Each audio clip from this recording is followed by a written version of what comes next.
Pues muy bien, el doctor Alexandro Escudero Naón, quien nos va a dictar la conferencia sobre educación transdigital, es doctor en educación por la Universidad de Barcelona, España, pertenece al Sistema Nacional de Investigadoras e Investigadores de la Secretaría de Ciencia, Humanidades, Tecnología e Innovación de México. Esta pertenencia la tiene desde el 2015, actualmente es nivel 1. Además, es profesor investigador de tiempo completo de la Universidad Autónoma de Querétaro en la Facultad de Informática. Dirige profesionalmente el proyecto Transdigital, un proyecto muy exitoso que incluye productos como la revista científica Transdigital, el Congreso Virtual Transdigital que se celebra cada año en el mes de octubre, la editorial electrónica Transdigital y adicionalmente también podemos decir que es miembro del Consejo Técnico Académico de la Red LATE México, que es una red temática reconocida en el área de tecnología educativa por la Secretaría por la CECITI también. Adicionalmente, forma parte o coordina el Comité de Educación Transdigital y pues estamos muy orgullosos de decir que es miembro de nuestro cuerpo académico consolidado Innovación Educativa y Tecnología, esto por el PRODEP de CEP, y además coordina el área temática de tecnologías de la información y la comunicación y educación en el Consejo Mexicano de Investigación Educativa. Sin más preámbulo, le damos un caluroso y virtual aplauso y pues te cedemos la palabra, Alex, por favor. Claro, Ricardo, muchas gracias. Gracias por la invitación. Me da mucho gusto ver aquí a tantas alumnas. Todas son mujeres, exalumnas ya sea del DITE o del DTE. Y bueno, colegas con los que he trabajado, Guillermo, por ejemplo, y también pues nuevas personas interesadas en estos temas, como Adilene o Leilani.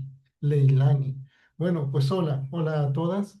Miren, como nuestro director del cuerpo académico tuvo una muy buena idea sobre reflexionar sobre la creación científica, ¿verdad? Y me pidió que hiciera como que una suerte de reseña de cómo es que se está construyendo el concepto transdigital, que yo creo que es un ejercicio en realidad de creación científica.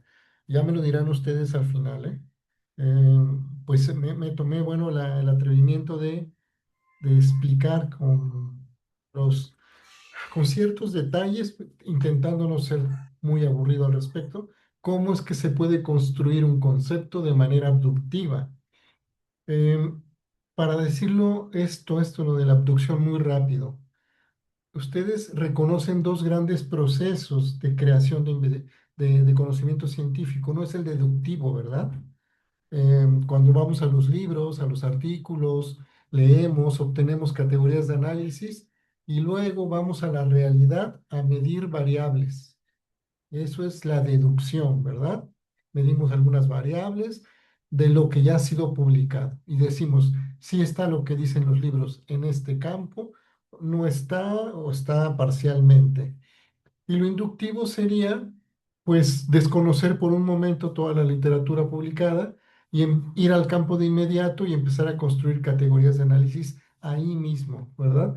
Y pues eso significa descubrir, crear, destruir, volver a crear, hasta que tenemos una categoría de análisis por lo menos, si no es que una teoría, ojalá una teoría, pero una categoría de análisis por lo menos para entender cosas que son inéditas. En tecnología educativa hay muchos escenarios inéditos, entonces lo inductivo es muy atractivo. Pues lo abductivo sería justamente un proceso en medio de estos dos. O sea que empezamos con la inducción, empezamos en el campo y luego vamos contrastando todas estas categorías que vamos creando con la literatura especializada, solo para ver si hay que hacer ajustes a la reflexión, al pensamiento. Entonces, pues miren, para no ser tan abstracto, se los voy a platicar esto como una historia. porque en realidad es una historia. Y la historia tiene 5 preguntitas. Esas preguntitas se las voy a hacer yo a ustedes, ¿eh? Así que, Guillermo, Adilene, Leilani, Liliana, Liz, Belén, todos hay que estar muy atentos porque la pregunta se las puedo hacer a ustedes, ¿sale? Miren, todo esto del origen del término transdigital surgió durante aquella contingencia sanitaria de COVID, ¿se acuerdan, verdad? Hace 5 años ya. Eh, de un día para otro nos mandaron a casa a los profesores, a los alumnos. Descubrimos que no había planes de continuidad educativa en nuestro país, casi en ningún país del mundo. Entonces, lo que pensamos que iba a durar unas semanas, duró 2 años y medio. Estar recluidos, tomando clases, haciendo docencia, no sabíamos cómo, tampoco las autoridades sabían cómo. Y de un momento a otro, profesoras y profesores, tuvimos que resolver esto sin un modelo educativo, porque es que no había planes de continuidad educativa. O sea, nunca nos habíamos tomado el tiempo para decir, ante una contingencia, así deberíamos actuar. Fíjense que descubrimos ahí en ese momento, desde marzo del 2020, descubrimos que la multimodalidad educativa no es suficiente en las universidades. Ustedes saben que las universidades presumen mucho que tienen programas virtuales, híbridos, presenciales, ¿verdad? Y luego tienen unos nombres muy atractivos estos modelos, pero nos dimos cuenta que la multimodalidad, o sea, muchas modalidades educativas en una universidad no eran suficiente para organizar todo ese descontrol que tuvimos. Miles de alumnos de la educación tradicional, presencial, escolarizada, no pudieron tomar clases a distancia o de manera virtual con facilidad. Eso se complicó muchísimo. O sea que descubrimos que la multimodalidad, tener muchas modalidades educativas no es suficiente. Había que pasar a algo que se llamara algo así como intermodalidad educativa, ¿no? Es decir, hay muchos recursos ya en las universidades, pero no hay una inteligencia que esté gestionando todo esto de manera oportuna, atractiva. Entonces nos quedamos dando docencia remota de emergencia durante 2 años y medio. Acuérdense de eso. Unas de ustedes incluso eran alumnas en ese entonces, ¿sí? Bien que lo recuerdan.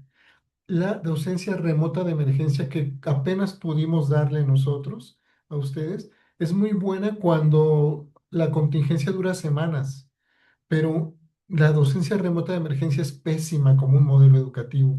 Hace que las personas se cansen mucho, que sientan mucha incertidumbre, que sientan estrés, que no sepan cómo les van a evaluar. Ni siquiera los profes sabemos cómo nos evalúan en periodos tan largos, ¿saben? De contingencia. Y como no había orientaciones educativas de las autoridades que estaban igual de perdidas que nosotros, pues entonces, ahora sí, todo quedó a nuestra merced. Lo que el profe, lo que la profe y los alumnos pudieran hacer para salvar el barco de la educación. ¿Sí? No estábamos en un modelo educativo, ya no podíamos con la docencia remota, entonces, ¿qué fue lo que hicimos?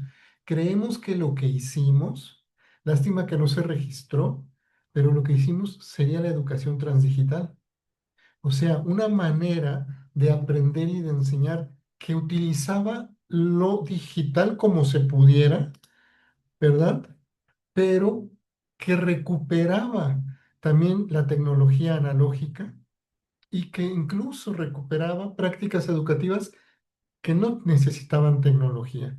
Ahí, justo en ese periodo, aprendimos que la utopía digital era eso, era un mito. O sea que no siempre lo digital es lo mejor, ¿sí? Recuperamos lo analógico, o sea, volvimos al texto, al papel, al lápiz, e incluso tecnológicamente los que pudieron hicieron unas mezclas bien creativas de varios modelos educativos. Entonces, hicieron intermodalidad a una escala personal, recuperaron lo analógico e incluso volvieron, por ejemplo, a la mayéutica, ¿verdad? A la pregunta. a la respuesta como un proceso educativo. Bueno, pues ese es el contexto, chicas, colegas. Acuérdense que hay 5 preguntitas, ¿eh? Les puedo hacer a cualquiera de ustedes la preguntita. La primera, la primera reflexión a la que nos llevó esto es a pensar cuál es la relación que hay entre la tecnología y la educación. O sea, la incorporación de la tecnología educativa ha sido constante de la misma manera, con los mismos criterios, o han ido cambiando estos criterios a la luz del tiempo. No sé, empezamos a pensar mucho en tecnología y educación.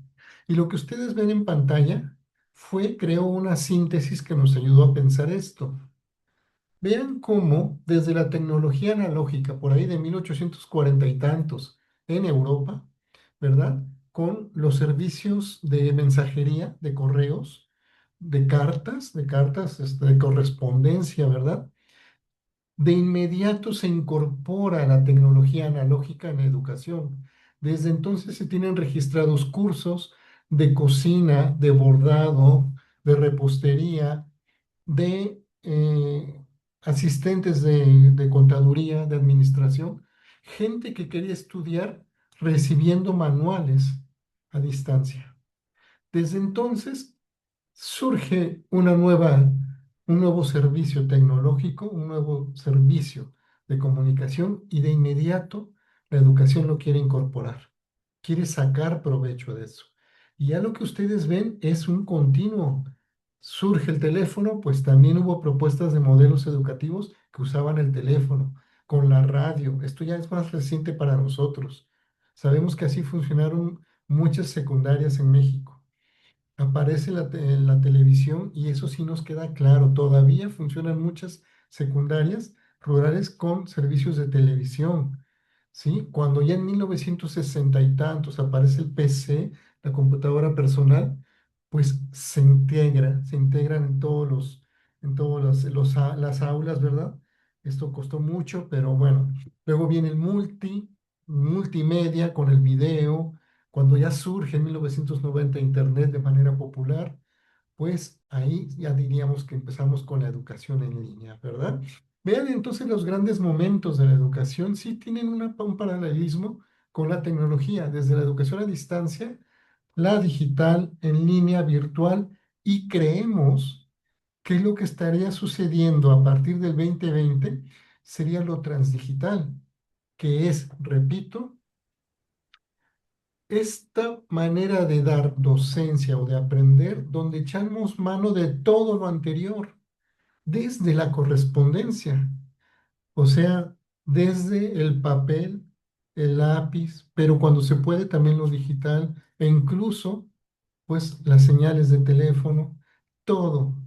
Y en algunos casos nos olvidamos de toda la tecnología digital y queremos hacer clases sin tecnología. Hay una recuperación de todo y esto se hace como recetas personales, como en una intermodalidad, ¿verdad?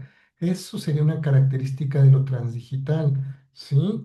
Se muere la utopía de lo digital, ya no es lo único, ni eso ni lo virtual, y recuperamos todo lo que podemos. Fíjense que cuando está la tecnología analógica, nos fuimos a estudiar, teníamos tiempo, ¿eh? Porque no salíamos de casa, ¿se acuerdan? Bueno, pues nos fuimos a estudiar y efectivamente, durante toda la tecnología analógica, las universidades quisieron incorporar esa tecnología analógica en la educación formal. Cuando viene la tecnología satelital, las universidades quieren incorporar esa tecnología satelital en la educación formal. Pasa lo mismo con el multimedia, ¿verdad? Pero con el 2020 sucede algo bien curioso. El paradigma cambia. Como ya no podemos ir a las universidades, durante 2 años y medio no pudimos ir ahí, entonces desde casa tuvimos que buscar la tecnología que ya estaba distribuida en Internet. Esta sería la segunda característica de lo transdigital. O sea, que estamos consumiendo tecnología distribuida y no tecnología que está concentrada dentro de las universidades. Ya no teníamos que ir a las universidades para acceder a muchos objetos de información. Algunas sí, quizá las bases de datos, ¿verdad? pero de todos modos logramos la manera de compartirnos claves o tips para poder acceder a literatura científica desde casa. Entonces también hay un rompimiento en el 2020. No está todo concentrado en las universidades y desde casa podemos acceder a la tecnología distribuida. Esa sería otra característica de lo transdigital. Entonces, ahora se trata no solo del software y el hardware que están en las universidades, sino de humanware. O sea, el humanware sería esta disposición que tienen las personas para buscar información, para saberla reconocer, sintetizarla, adecuarla, compartirla, utilizarla, convertirla en conocimiento, ¿verdad?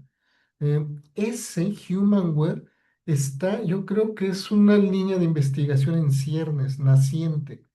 Y tiene que ver con que las universidades ya no son el centro que aglutina el conocimiento, sino que ahora nos exige saber cómo encontrar en el ecosistema virtual información y fuera de él también, ¿verdad?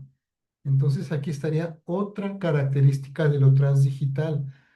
Hay otro concepto ahí, ya lo vieron, humanware, ya dijimos intermodalidad.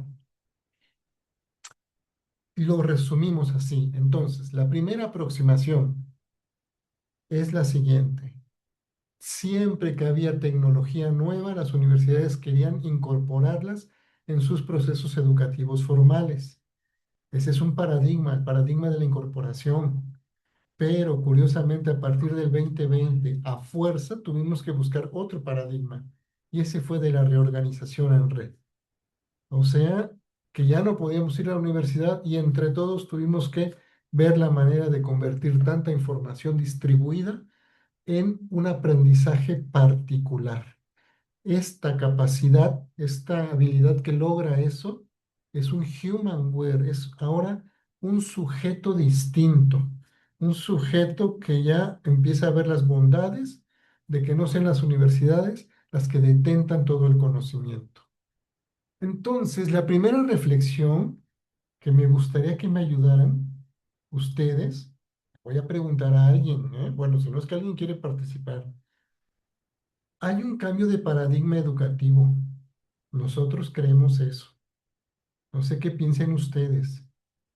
Creemos que ahora la incorporación de la tecnología no es prioritaria para las universidades, ¿sí? Porque de lo que se trata es de saber buscar en la red, seleccionar, procesar información digital, ¿sí? Compartir esto con otras personas. A veces ayudarle al profesor a hacer esto, porque a veces los profesores ya no podemos hacer esto con tanta facilidad como los alumnos y las alumnas.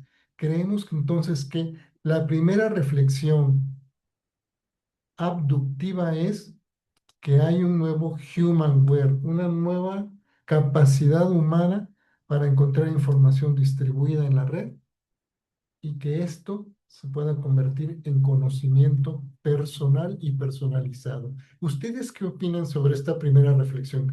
¿Tiene sentido? Díganme, por favor. Y si tiene sentido, estamos haciendo entonces bien la primera abducción. Hemos hecho bien la primera abducción. Montserrat, por favor, dime. Pues yo siento que aparte se podría agregar ahí al final procesar información digital en la red con otras personas y ya también con la inteligencia artificial. Ujú. Muy bien, claro. Sí, tienes razón. Fíjate que eso lo tenemos que incorporar, pero eso pasó en el 2022. ¿Verdad? Lo de la inteligencia, el boom de la inteligencia artificial fue en 2022. La verdad no lo habíamos considerado porque, bueno, pues, cronológicamente fue después, pero sí se debe incorporar. Gracias, Monse. ¿Tiene sentido esto para ti, Monse, lo que acabo de decir?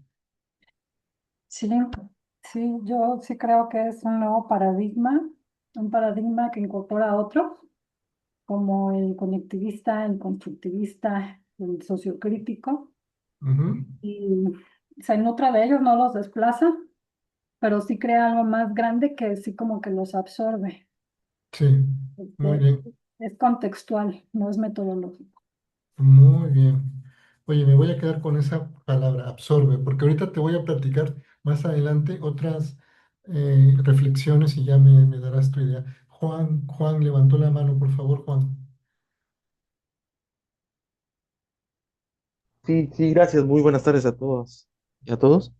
Sí, yo pienso que es muy importante esta situación ahí de que no es prioritario incorporar la tecnología, es correcto, ya que si de lo contrario nos estaríamos enfocando nada más en que la tecnología, bueno, el estudiante aprenda tecnología por aprender, sin ser humano, pues.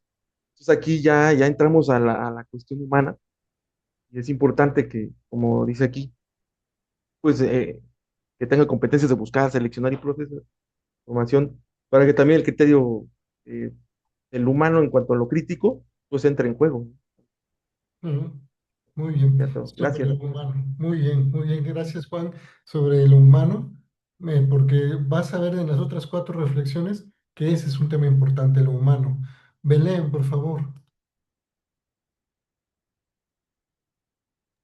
¿Qué tal? Buenas tardes a todas y a todos. Pues me sumo, yo creo que en efecto es un cambio de paradigma. Me parece que no ha sido totalmente homogéneo, quisiéramos, en el sentido de que yo noto que todavía en algunas universidades tienen esta idea acaparadora, como le llamábamos, de que sale una tecnología. Y bueno, ya este efecto novedad, ¿no? Que tiene.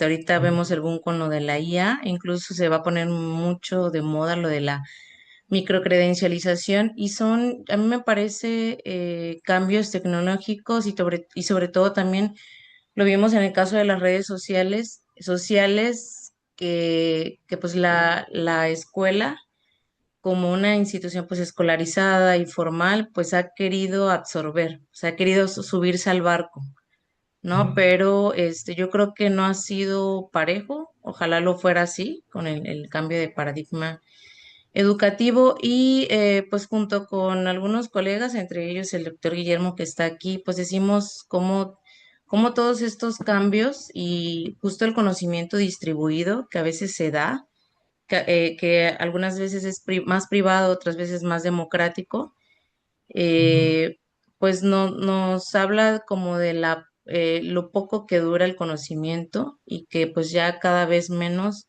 debemos de enseñar contenidos, digamos, a forma de conocimientos, sino sobre todo procesos. No sé, por poner un ejemplo, ¿no? Cuando vi un programa educativo sobre teorías, y sobre medición, bueno, teorías de actitudes y medición de actitudes, pues casi no revisamos nada teórico, sino más bien dije, pues van a salir nuevos instrumentos cada vez más, mejor les enseño dónde buscarlos, cómo reconocer en un instrumento, pues a grandes rasgos ver la validación, es decir, el proceso, pues, porque ahorita veíamos esos instrumentos y los aplicábamos, no iba a funcionar de nada porque en 5 o 10 años iba a cambiar totalmente, pues, esas visiones, iban a salir nuevos, entonces, procesos sobre, a mí me parece, esto del humanware, proceso, bueno, darle esa capacidad de que seamos críticos, de que busquemos nueva información, y bueno, los docentes, enseñar más el proceso que el contenido. Yo me quedaría también con esa ujú. reflexión a propósito de esto. Pues sí, efectivamente. Muy bien, colegas. Bueno, son solo cinco reflexiones esta exposición. Entonces, en la próxima, ojalá puedan participar, no sé, Liz, Sujei, Guillermo, quizá. ¿Vale? Miren, acuérdense que esto es abductivo. Estoy también tratando de explicar un proceso, ¿eh? Empezó desde lo concreto en el campo, ¿verdad? Teníamos un problema y entonces empezamos a hacer reflexiones. Para eso tomamos datos. ¿Verdad? Segunda reflexión, la aproximación de la revolución industrial y los modelos educativos. Ustedes lo dijeron súper bien, ustedes tres colegas que participaron lo dijeron súper bien. Las universidades han querido detentar, han querido contener, poseer, ¿verdad? La idea de que son los lugares donde se aprende. ¿Eso por qué? ¿Vale? ¿Por qué? Bueno, entonces nosotros pensamos, reflexionamos, creímos que tenía que ver con las revoluciones industriales. Voy a tratar de elaborar esto. Si la tecnología se incorpora en el proceso educativo, ¿por qué? ¿De dónde se ganó la idea de que solo las universidades tenían el conocimiento? Porque la tecnología estaba por todos lados, ¿no? ¿Cuál fue el proceso que hizo que nos hicieran creer que la tecnología en las universidades era el conocimiento válido y no el que estaba fuera de las universidades? Cualquiera diría, pues porque adentro hay un proceso educativo. Pues sí, pero esos procesos educativos, ¿qué creen? Siempre estuvieron alineados con una revolución industrial. Aquí están en su pantalla las cuatro revoluciones que reconoce la academia como las cuatro revoluciones únicas. ¿Eh? La primera fue la mecánica, 1700 y tantos, la segunda un siglo después, que fue la producción en masa, ¿verdad? La tercera ya es la automatización, o sea, el surgimiento del chip y el personal computer, la computadora personal. Y la cuarta es la que estaríamos ahorita viviendo, ¿sí? Bueno, pues ustedes saben que cada una de ellas tuvo una energía importante, ¿verdad? El vapor en la primera, la energía eléctrica en la segunda, el chip y la computadora personal en la tercera, y en la cuarta, una reunión de muchas cosas, donde muy bien dice Monse, también está la inteligencia artificial. Pues, ¿qué creen? Descubrimos que sí hay un paralelismo claro. O sea, que el modelo ilustrado de educación coincide con la primera revolución industrial.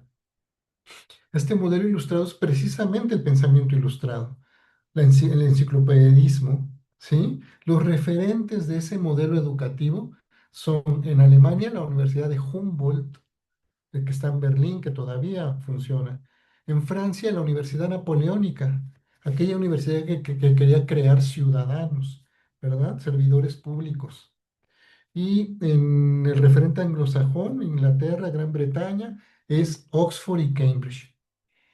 Precisamente esas son las universidades que representan el modelo ilustrado, o sea, saber mucho, saberlo de una manera metódica, con un pensamiento denso, para ser un ilustrado, ser un ciudadano. Ya no queríamos creer en lo medieval, ¿verdad? Ni en la monarquía. Había que destruir esa manera de pensar, incorporando otra. El segundo modelo educativo coincide justo con el modelo capitalista. El referente es Harvard, precisamente lo capitalista en su máxima expresión, o sea, producir para el consumo, y el mejor consumo hace mejores sociedades. El tercer modelo coincide con la Guerra Fría. O sea, 1969, el surgimiento del chip, del personal computer, de todo lo digital como tal, está exactamente cuando está la Guerra Fría, ¿sí? Los referentes más importantes es que surgen, ¿eh? Los anteriores no han desaparecido, pero surgen entonces la Unión Soviética, la hoy extinta Unión Soviética. Algunos referentes en países latinos, como la UNAM en México, ¿verdad? La Universidad en Buenos Aires, y sobre todo el pensamiento latinoamericano. Para quienes estudiaron pedagogía, les sonará aquí Freire, ¿no? Freire con la pedagogía del oprimido. Bueno, la pregunta aquí, colegas, a ver, ¿ustedes qué creen? Ayúdenme, ¿eh? ¿Hay un modelo actual para el siglo XXI? Hay un modelo para, si estamos en una nueva revolución industrial, ¿existe un modelo para ese? Creemos que hay un cambio de discurso, por lo menos, ¿eh? Yo no sé si hay un modelo todavía, pero un cambio de discurso sí hay. Ya nadie quiere hacer referencia al modelo ilustrado, ¿verdad? Al modelo que habíamos pasado aquí. Nadie quiere hacer referencia al modelo ilustrado, ni al capitalista, ni al alternativo propio de la Guerra Fría. ¿Sí? O sea, que ya dicen, ya no queremos ser ilustrados, no se trata solo de aprender, se trata de ser. Ya no queremos ser productivistas, ay, fuchi, el capitalismo, ay, otro mundo es posible, ¿no? Y por supuesto nadie quiere o sea, la ideología como primer plano, ¿verdad? Queremos sujetos autónomos críticos y no ideologizados. Y entonces surge el tema que nos había dicho muy bien aquí nuestro colega. Empieza a resonar mucho humano, humano, humanista, humanismo, ¿sí? El concepto y la noción de humano regresan.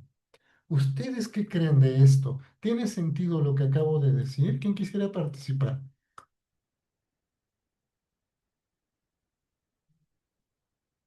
Sí, Belén. Gracias. Perdón, justo he estado reflexionando al menos este último año, sobre la educación desde la 1.0. Ahorita le llaman educación 5.0.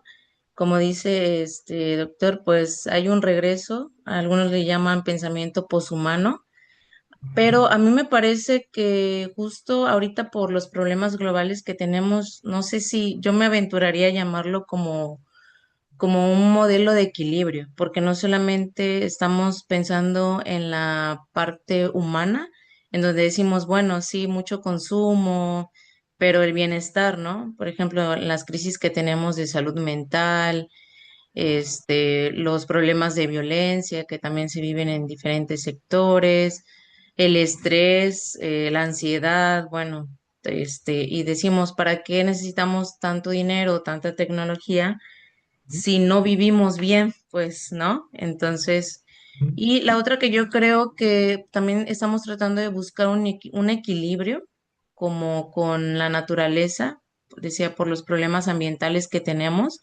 Entonces tratamos, pues, de ya reflexionar sobre el impacto justamente que hemos tenido en con el planeta, a raíz de todo el consumismo que tenemos, la sustentabilidad, todo esto de la responsabilidad social, igualdad sustantiva y demás.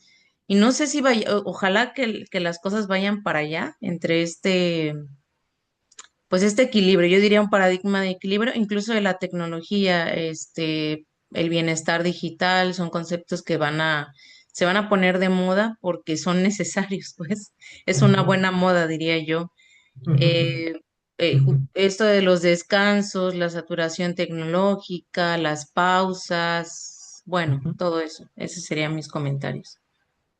Súper bien, muchas gracias, Belén. Pues sí, mira, yo creo que mencionaste algo que ya lo reflexionaré también con ustedes. Juan Manuel, por favor. Así, gracias, doctor. Estoy de acuerdo con la doctora Belén, pues como dice ella, es una cuestión de equilibrios, porque como ya lo he vivido anteriormente con los otros modelos, pues ya ha hecho reflexionar, ¿no? En este caso, la educación, de cómo se debe guiar la enseñanza.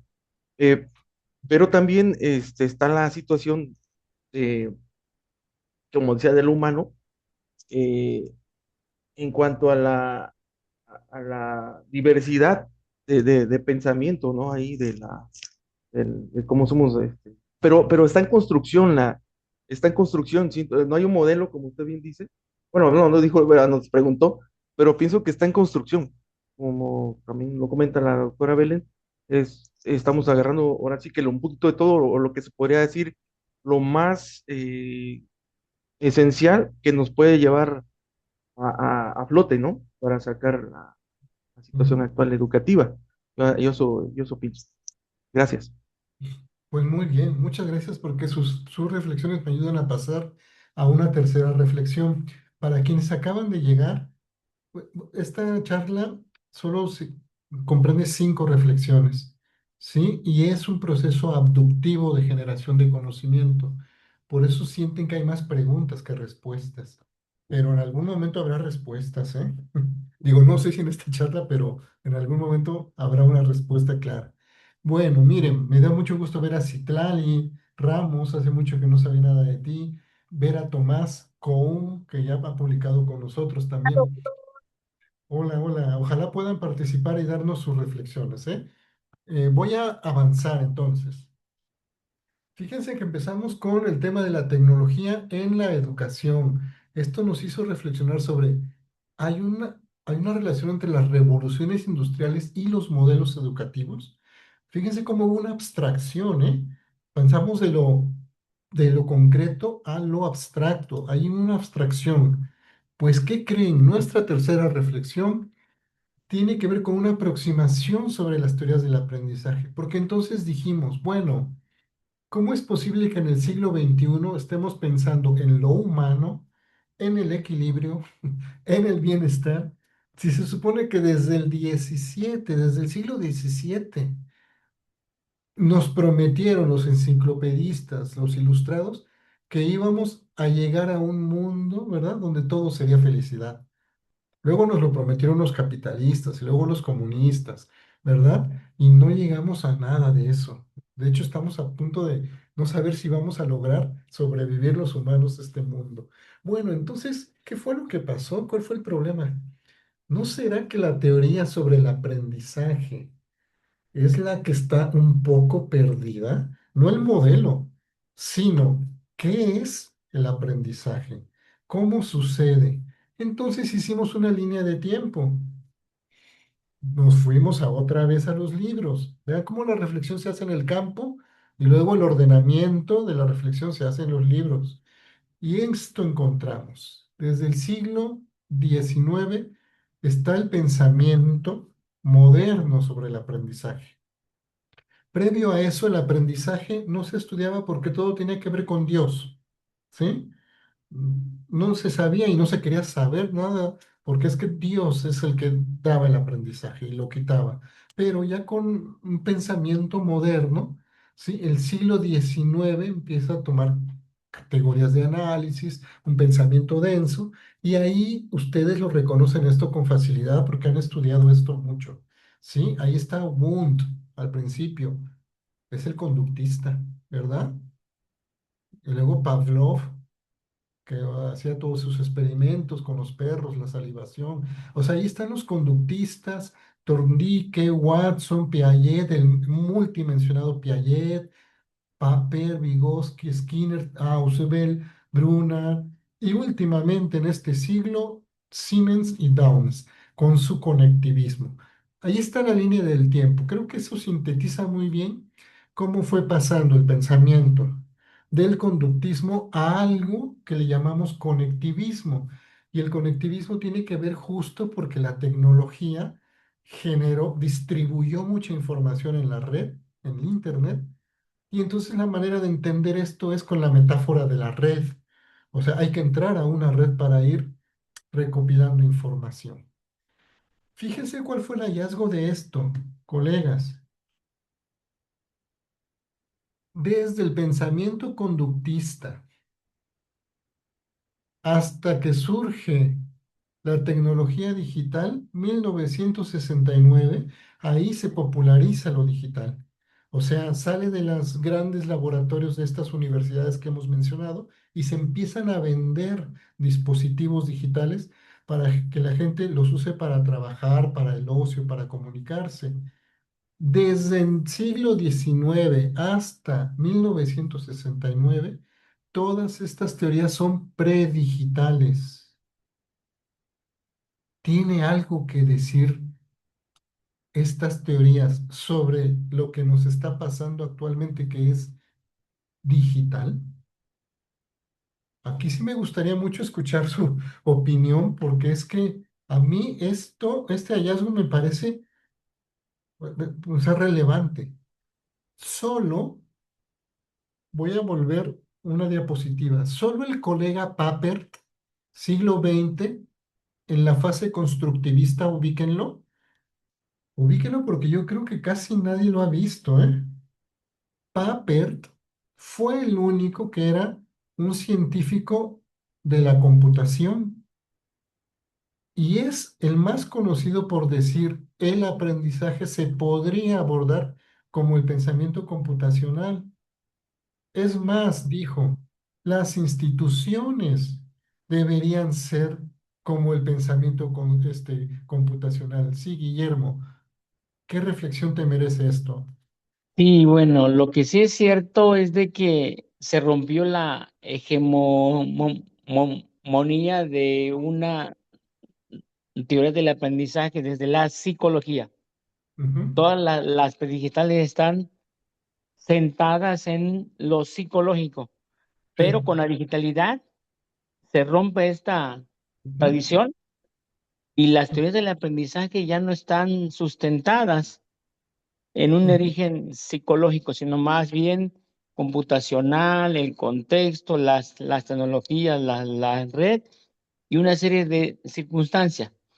Ujú. Lo complicado es que queremos seguir enseñando desde lo predigital en una era digital o postdigital.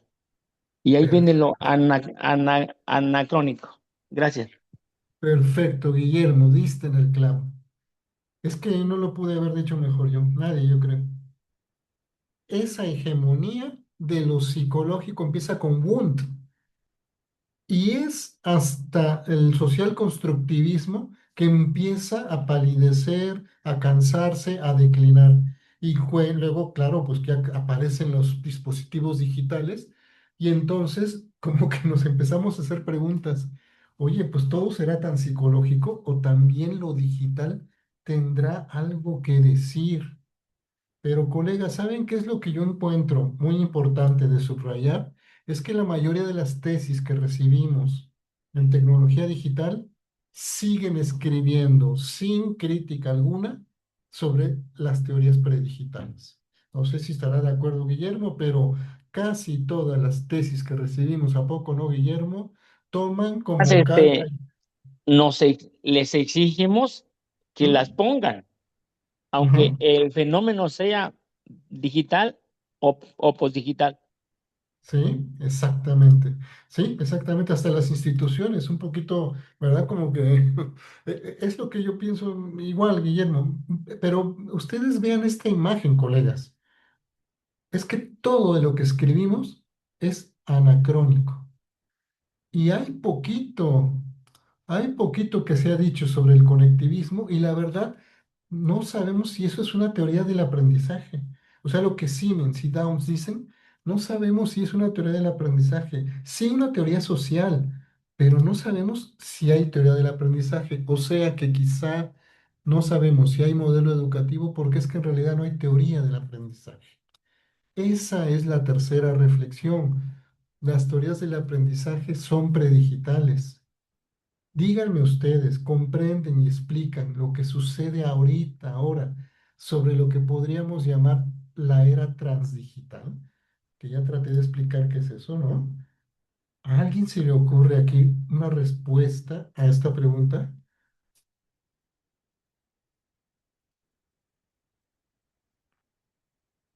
Está difícil la respuesta, ¿verdad? Bueno, voy a avanzar para la cuarta reflexión, ¿eh? Pero no sé, pero llévense esta tercera reflexión encima. Vean cómo está funcionando el proceso, ¿eh? Vamos al campo a obtener datos y luego los ordenamos con la literatura previa, ¿sí? Pero vamos haciendo reflexiones y abriendo muchas preguntas. Todavía no hay respuestas, abrimos muchas preguntas. Bueno, pues esto nos llevó a una cuarta reflexión y es la pedagogía. A lo mejor el problema no está en la teoría, sino en la pedagogía. ¿Pero qué es la pedagogía? Bueno, pedagogía hay desde la Grecia clásica, pero la pedagogía moderna, ¿sí? Aquella disciplina que ya no creía, ¿verdad? Ni en dioses ni en reyes, sino que quería construir categorías de análisis, surge precisamente en el siglo XVI-XVII.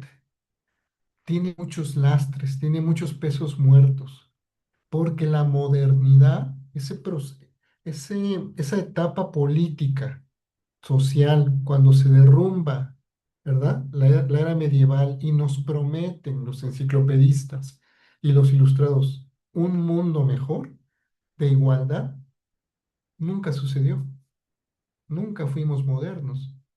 Para decirlo rápido, ese fue un movimiento social y político, pero solo benefició a unos cuantos. ¿Cómo les cae que justo ellos que decían vamos a hacer una sociedad igualitaria no querían que las mujeres estudiaran? Ese movimiento trató de minar los valores monárquicos y dijo, esos valores son muy malos, pero instaló los valores burgueses. que tampoco parecen ser muy buenos, ¿verdad? Ese movimiento político que dijo, nosotros somos racionalistas y cientificistas, sí, pero es que a la escuela, a esos modelos educativos, solo entraban hombres, poseedores, burgueses, ciudadanos, heterosexuales, sanos, o sea, casi nadie. Ese movimiento prometió erradicar la noción del siervo. Dijo, aquí no habrá más siervos, ¿sí? Pero permitió el esclavismo para enriquecerse. O sea, en ese movimiento fue potente. La burguesía creció y se afincó gracias a que hubo un movimiento de colonización mundial, ¿sí? Entonces, Inglaterra, Francia, España, etcétera, se hicieron muy ricos gracias al esclavismo, pero no les caía muy bien que hubiera siervos. Cómo les cae esto? Ese movimiento idolatró el progreso, o sea, dijo, si algo es importante, es el progreso científico y tecnológico. Ah, pero para eso hay que destruir algunos ambientes ecológicos de ciertas partes del mundo. Pues no importa, los destruimos. ¿Mm? O sea, que el valor de justicia que tanto proclamaban, ese modelo sí impulsó el desarrollo tecnológico, pero siempre que fuera para dominar a la naturaleza e incluso para dominar a algunas personas, como fue la Segunda Guerra Mundial, ¿verdad? Entonces vean que la modernidad fue una gran promesa sobre la que se crearon las disciplinas con las que pensamos ahora, la teoría. O sea, la teoría que pensamos nosotros surge de una disciplina que tiene muchos lastres, ¿sí? Que nos ha traicionado mucho sobre lo que prometía. Entonces, esta imagencita que me la encontré en memes de internet me pareció magnífica. Fíjense en el siglo XVI, lo que ahora, ahora, en ese siglo no, pero ahora, en el siglo XX-XXI, pudimos entender que el pensamiento antropocéntrico propio del siglo XVI creó nuestra manera de pensar. Que tardamos 3 o 4 siglos, ay, ay, ay, pero tardamos mucho, ¿no, colegas? En entender que si dominábamos a la naturaleza íbamos a acabar con todo, incluido con nosotros mismos. El pensamiento del desarrollo sustentable surgió en la década de los 60 del siglo pasado. Tardamos 4 siglos, casi 5, en entender eso. Como que vamos retrasaditos, ¿no? Pues el siglo XXI lo que parece es que nos está dando la oportunidad de entender que las cosas, así como la naturaleza y los animales, las cosas también forman parte de lo humano, ¿sí? Ahí es cuando me gustó lo que dijo Belém de equilibrio. Es que hay que descentrar lo humano. Sí, cuando lo ponemos a lo humano, en realidad ponemos al hombre, ¿eh? Hay que ser sinceros, así lo pensaba el siglo XVI y XVII. Decían humano, en realidad querían decir hombre. Cuando lo pusimos en el centro al hombre, cuando fuimos antropocéntricos, acabamos casi con la naturaleza y con nosotros mismos. Ahora estamos tratando de revertir ese pensamiento, pero ese pensamiento generó las disciplinas que ahora usamos para pensar. También la pedagogía. Por eso yo creo que nos cuesta tanto trabajo pensar, porque traemos unos lastres modernos ahí. El siglo XXI nos da la oportunidad, con el protagonismo de la tecnología, de pensar que también las cosas forman parte de lo humano. Como la naturaleza permite lo humano, también las cosas permiten lo humano. Este pensamiento significa que no solo somos hombres, mujeres y naturaleza y animalitos, sino que también somos cosas. Esta red heterogénea, entonces es software, hardware y humanware, con naturaleza también. Este pensamiento es algo difícil de realizar, por lo menos en la teoría, ¿eh? La red de aprendizaje actual entonces es heterogénea. Tenemos que descentrar al ser humano. Yo les voy a decir algo y ustedes me dicen si tiene sentido. ¿A poco no la mayoría de los modelos educativos, cuando los leemos o se los escuchamos a algún político, alguna autoridad, siguen recurriendo a esta retórica? En el centro de nuestro modelo educativo está el estudiante. O sea, todavía siguen pensando en un centro y en una periferia, ¿sí? Pero además en el centro está un humano siempre. ¿A poco no? ¿O han escuchado algún modelo educativo que diga lo contrario? Que diga, este modelo educativo es una red heterogénea. Participan por igual todo, o sea, humanos y no humanos. Vean esta abstracción, ¿eh? Estamos hablando de no humanos, ya no de cosas, sino de no humanos. Entonces, ¿qué creemos que hace falta para volver a relanzar la teoría?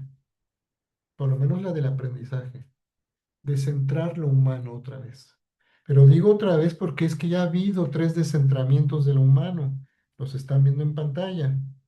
En 1507, Copérnico, con su teoría del heliocentrismo, dijo, pues, ¿qué creen? La Tierra no es el centro del universo, es el Sol. Y ustedes se acuerdan cómo le fue, ¿eh? Y luego ni es el Sol, ya sabemos que ni es el Sol, ¿eh? Pero ese descentramiento de lo humano le quitó, ¿verdad?, un espacio importante al discurso en ese momento divino de que la Tierra fuéramos los de la Tierra, los terrícolas, el centro del universo. Y luego, en 1859, Darwin dijo, pues no somos una especie divina, no somos ungidos, ¿verdad? Somos una especie, un primate más, entre bastantes más primates. Pues imagínense cómo cayó eso para la narrativa del antropocentrismo. Y el tercer gran descentramiento lo hizo Freud, diciendo, no somos dueños ni de nosotros mismos. Casi todo lo que hacemos, decimos y pensamos tiene que ver con una fuerza que no sabemos ni dónde está, ¿verdad? Pero que no controlamos. ¿Mm? Entonces, estos 3 descentramientos sí hicieron maneras de pensar distintas.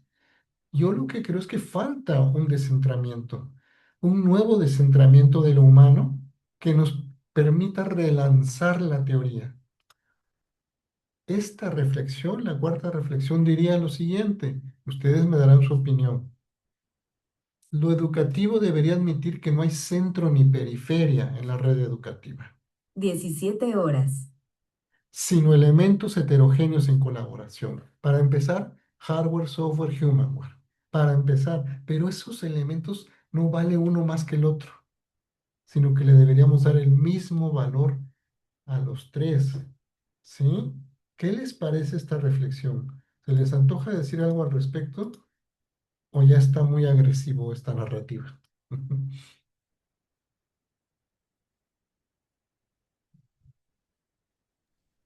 Guillermo, Yo creo que hay una cuarta ruptura más, que sí va a ¿sí? ser el acabose, ¿Sí? aún falta, pero es lo interplanetario. Ujú, Cuando ya no nos sepamos los únicos en este universo. ujú. Ah, claro. Cuando Entonces tengamos, sí ya ujú, se nos cae claro, todo, ¿no? sí, sí, sí, tienes razón. Si tuviéramos evidencia de que hay otra especie, ¿verdad? Pensante, eso quieres decir, ¿no? Sí, sí, claro, claro, exactamente eso, o sea, Ujú. exactamente. Mm, Bueno, sí, pues ustedes ya verán aquí, ya en este punto, gracias Guillermo, en este punto ya vieron cómo funciona el proceso abductivo, ¿sí? Vamos al campo, obtenemos datos, los comparamos con la literatura previa y vamos haciendo ciertos hallazgos.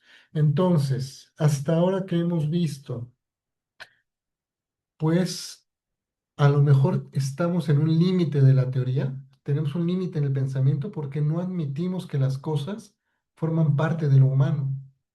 ¿Y esto por qué es importante? Porque en toda la narrativa educativa lo humano está tomando primer plano. ¿Y por qué lo humano está tomando primer plano? Porque lo anterior, lo que nos prometieron los modelos educativos previos, no se ha cumplido. Ujú. ¿Y por qué no se ha cumplido? Quizá porque nuestra relación con la tecnología no ha sido bien pensada, porque la hemos querido subordinar como durante mucho tiempo subordinamos a la naturaleza, a los animales, a las plantas. A lo mejor ese es nuestro límite de pensamiento. Última reflexión, colegas, porque ya estoy sobre el tiempo. Pues la última reflexión tiene que ver ya con la filosofía educativa. Fíjense que descubrimos que siempre que la filosofía educativa que nosotros consumimos, que es la occidental, la que nace en Grecia, ¿sí? Y luego pasa a Roma, ¿verdad? Bueno, a ciertos lugares de Italia, y que luego se fomenta en el mundo occidental. Esa filosofía es la que consumimos. Pues esa filosofía, cuando piensa en el aprendizaje, siempre necesita un cuerpo biológico. O sea, no puede pensarse el aprendizaje fuera de un cuerpo biológico. Es como si fuera necesaria una mente, ¿verdad? Un cerebro orgánico, natural, biológico, hecho de átomos, ¿verdad? Analógico, para que pueda pensarse. Entonces, la teoría del pensamiento, todas estas teorías de los colegas, desde Wundt hasta pues, los Piaget, Vygotsky, siempre que hablaban de pensamiento y de aprendizaje, había que recurrir a lo orgánico, natural, biológico, a lo atómico. Nunca a lo no humano.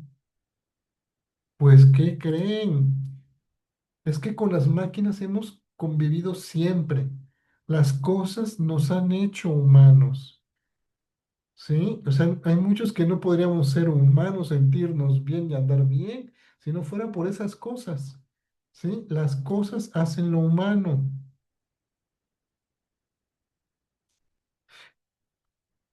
E incluso ya las cosas piensan y aprenden, que esa es la gran revolución de la inteligencia artificial. Nos estamos sintiendo tan inquietos porque son pensamientos, reacciones, análisis que no suceden en algo orgánico y natural, suceden en algo digital, en bits.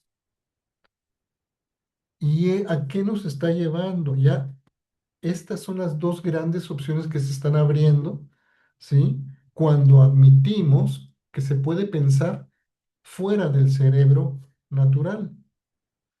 Las dos grandes movimientos serían incorporar al cuerpo humano en ambientes virtuales controlados, ¿verdad? Donde lo digital nos ayude a pensar tan rápido como piensa la inteligencia artificial.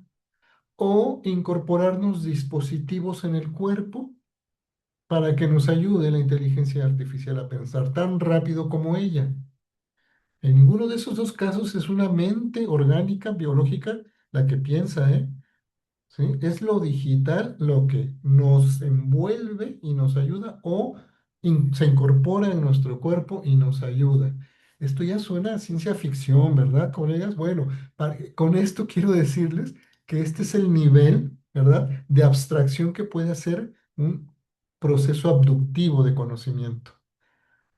Pero para no ser tan abstractos, en su pantalla tienen un modelo educativo que proponemos desde la educación transdigital. Empezando allá arriba, sensorización.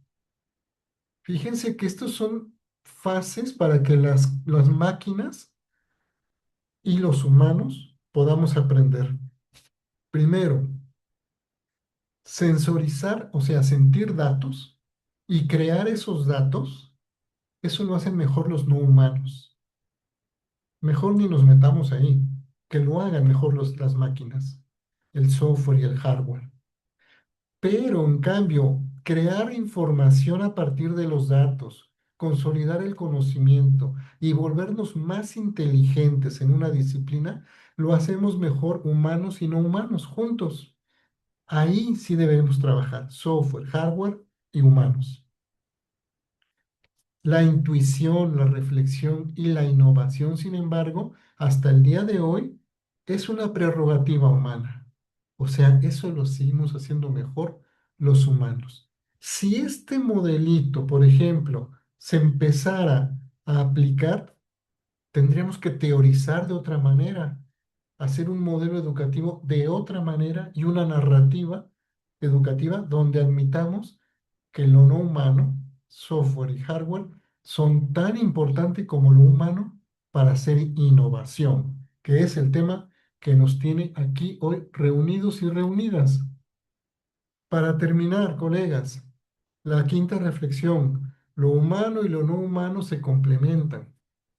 Aprendemos mejor cuando dejamos que participe lo no humano y le damos su crédito. Las cosas ya pueden aprender y nos enseñan. El aprendizaje ya no es una prerrogativa humana, ya no es propio de los humanos. Ahora las cosas también necesitan aprender y saben enseñar. Esta es la quinta reflexión. Bueno, para terminar y darle paso a la mesa de análisis. Transdigital, como ustedes lo vieron, es un término que está en construcción, pero se está construyendo con un proceso que se llama abducción. O sea, vamos al campo, tomamos datos, contrastamos los datos con la literatura previa y tratamos de buscar hallazgos, ¿verdad? O sea, de generar hallazgos que nos puedan explicar qué es lo que está pasando. Por lo menos, sí, Tomás, dime, antes de que avance.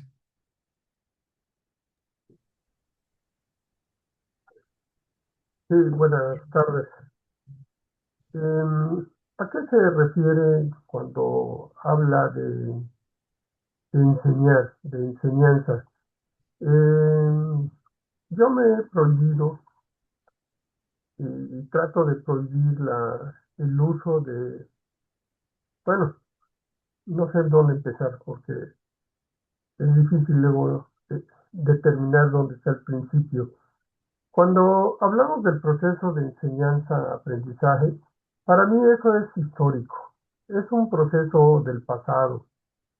Eh, Trato de no hablar de enseñanza, trato de hablar de aprendizaje. Pues por lo mismo de todo lo que se ha mencionado. Eh, Participé el lunes, martes y miércoles en el TQNM. Pues es un análisis de reestructuración de las carreras en 4 módulos, en donde dicen que las matemáticas, bueno, las ciencias básicas es fundamental en todas las carreras. Ahora, digo, bueno, alguien lanzaba una pregunta. Bueno, para empezar, digo, no sé a qué se refiere cuando decir enseñar, ¿no? ¿A qué se refiere cuando utiliza la palabra enseñar? Me lo prohibí porque digo, no, creo que no se... pues es lo que Paulo Freire en 1968, 69, 70 criticó y pues le fue mal en Brasil, ¿no? Y por ahí escribí algo sobre eso, un conflicto entre las nuevas generaciones, que realmente eso es una de las situaciones que teníamos que resolver tal vez. Pues toda esta teoría es muy, muy interesante. ¿Por qué? Porque realmente hoy no sabemos si hablar de inclusión, si hablar de equidad, porque pues todo esto, hoy me decía un compañero, eh, nosotros los humanos ya estamos deshechos. El humano no sabe si quiere una compañera o un compañero. O sea, ¿qué quiere decir esto? De que le deja todo a las máquinas. O sea, que le pregunta a la máquina quién quiere ser su pareja o cuál es la mejor pareja que pues, le puede decidir. Por eso decía, digo, no sé si me pueden ayudar porque yo no sé si me entienden cuando digo, me prohibí hablar de enseñar. Perdón por la pregunta. Sí, no, al contrario, gracias, Tomás. Mira, justo lo que estamos tratando de decir es que el proceso abductivo de generación de conocimiento, el abductivo por lo menos, está lleno de preguntas. Entonces, si tú me dices, ¿qué significa enseñar? No lo sabemos todavía. Lo que estamos es construyendo una serie de reflexiones para ver si podemos relanzar la teoría. De Ah, hecho, lanzaron una pregunta. Decía el director, el secretario técnico del TCNM, dice, les pregunto si es necesario evaluar. Y pues una de mis respuestas fue esa, decir, creo que no es necesario evaluar, y mucho menos hacer un examen que es un valor puntual cuando la evaluación es un proceso. Entonces, creo que no es necesario. Por ejemplo, todos los que estamos aquí en este lugar nos consideramos exitosos y creo que ninguno fue evaluado para estar ahí, para ocupar el puesto que tiene. Y pues ya no me pudieron, no, ya no quisieron seguir hablando de ello. Después lo definimos, ¿no? Pues ujú. por eso digo, o sea, cuando decimos enseñar, pues para mí es un tiempo, es una palabra, es un concepto del pasado, ¿no? Pero bueno, lo sigo escuchando. Sí, Tomás, es que estas preguntas que haces son sintomáticas de que ya no tenemos ninguna certeza sobre los conceptos. Y cuando ya no hay certeza sobre los conceptos es que algo declinó, algo cayó. Si tú te preguntas, bueno, pero después de todo, ¿qué es enseñar? Es que ya toda la teoría que hemos leído ha declinado, se cansó, ya no nos explica casi nada. Si luego te preguntas, ¿y evaluar será necesario? Pues es otro síntoma de que necesitamos relanzar nueva teoría. Este concepto, educación transdigital, lo que trata, al decir que se forma de manera abductiva, lo que trata de decir es, no recurrimos a lo que ya hemos leído, tenemos que formar algo nuevo, pero con un proceso que va del terreno a la literatura, para ver si podemos en principio encontrar el fallo de la literatura previa. Creemos que por lo menos 5 fallos ya encontramos, que fueron los que traté de explicar aquí y creemos que el proceso ayudaría a que ustedes también pues, si pudieran generar conocimiento y luego innovación por estas vías abductivas. Este solo es un ejemplo, ¿sí? Entonces, pero es muy buen síntoma lo que tú acabas de decir. Si tú ya te estás haciendo preguntas de ese tipo, es que no te basta la teoría actual. Y si no basta, pues hay que construir nueva. Una manera es con procesos abductivos como este. Entonces, miren, para terminar, porque ya me pasé, transdigital es un concepto, se está construyendo de manera abductiva. Hasta ahora ha servido para revisar nociones tecnológicas, históricas, teóricas, pedagógicas y filosóficas. También nosotros como Tomás sentimos que no nos explica casi nada ya la narrativa educativa actual. La educación transdigital entonces, lo que sí creo que puede ayudar es a admitir que lo no humano forma parte de la red educativa, pero en igualdad de circunstancias, con el mismo crédito, ¿sí? Ya, yo no voy a abundar sobre la inteligencia artificial, pero ustedes ya ven cómo van todos los análisis al respecto. Puede enseñar la inteligencia artificial y puede aprender. ¿Qué es lo que creemos que hay que hacer? Primero, descentrar lo humano otra vez, ¿sí? Cuando descentremos lo humano, vamos a sentir una liberación para volver a pensar, para volver a construir teoría nueva que defina un nuevo tipo de humano, o sea, un nuevo tipo de humanismo, que es lo que tanto se menciona actualmente.